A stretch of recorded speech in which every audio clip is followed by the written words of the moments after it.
করিডোরের শেষ প্রান্তে দাঁড়িয়ে আছে বিশাল সেই শীর্ণ ভবনটি, স্মৃতি জেনারেল হাসপাতাল। 20 বছর আগে এক রহস্যময় অগ্নিকাণ্ডের পর এটি বন্ধ হয়ে যায়।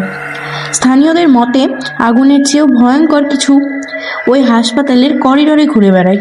রাতুল পেশায় একজন ভিডিও ব্লগার। রোমান্সের নেশায় সে রাত 1টার সময় তার ক্যামেরা নিয়ে ঢুকে পড়ল সেই হাসপাতালের ভাঙা গেট দিয়ে। হাসপাতালের ভেতরটা ভ্যাপসা গুমোট গন্ধে ভরা। চারিদিকে ছড়িয়ে ছিটিয়ে আছে মরচে ধরা স্ট্রেচার আর ভাঙা কাঁচ। রাতুলের ক্যামেরায় আলো করিডোরের দিকে এগোচ্ছে। হঠাৎ সে লক্ষ্য করলো দেয়ালে একটা তীরের চিহ্ন আঁকা, যার নিচে লেখা ওয়ার্ড 404। রাতুল ভাবলো এটাই সেরা জায়গা। সে সিঁড়ি দিয়ে 4 তলায় উঠতে শুরু করলো। কাঠের সিঁড়িগুলো প্রতিটি পদক্ষেপে আর্তনাদ করে উঠছে।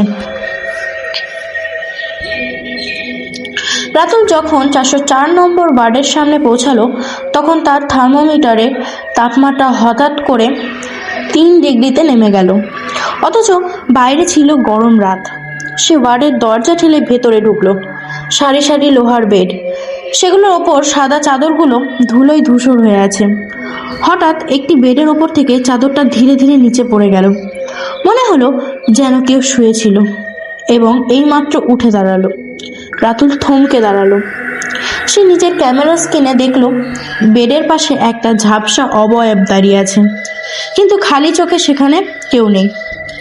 হঠাৎ করিডোরের থেকে একটু হুইল চেয়ারে গড়িয়ে আসার শব্দ পাওয়া গেল। শব্দটা ঠিক রাতুলের রুমের সামনে এসে গেল। লেন্সটা দরজার দিকে ঘোরালো। দেখলো একটা ছোট বাচ্চা মেয়ে স্ট্রেচারের ওপর বসে আছে। তার মুখটা ব্যান্ডেজে ঢাকা। ব্যান্ডেজের ফাঁক দিয়ে শুধু ঝরছে কালো রক্ত। মেয়েটি ফিসফিস করে বলল, ডাক্তারবাবু। মেয়েটা ফিসফিস করে বলল, ডাক্তারবাবু, আমার ইঞ্জেকশনটা খুব ব্যথা করছে, আপনি কি একটু দেখবেন? রাতুল পালানোর চেষ্টা করলো, কিন্তু ওয়ার্ডের দরজাটা সজোরে বন্ধ হয়ে গেল।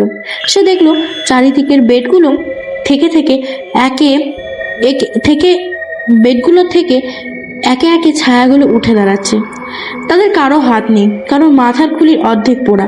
সবাই ধীরে ধীরে রাতুলের দিকে এগোচ্ছে। হঠাৎ হাসপাতালে ইন্টারক্রমে একটা যান্ত্রিক ঘোষণা বেজে উঠল। জরুরি ঘোষণা, ওয়ার্ড 404 এর নতুন রোগী এসে গেছেন, ওনাকে চিরস্থায়ী শয্যায় শুইয়ে দাও। রাতুল চিৎকার করে উঠল, কিন্তু কোনো শব্দ তার গলা দিয়ে বেরোলো না। সে অনুভব করলো অসংখ্য বরফশীল হাত তাকে চেপে ধরেছে এবং খালি টিচারের দিকে টেনে নিয়ে যাচ্ছে। তার ক্যামেরার মেমোরি কার্ডটা মেঝেতে পড়ে গেল।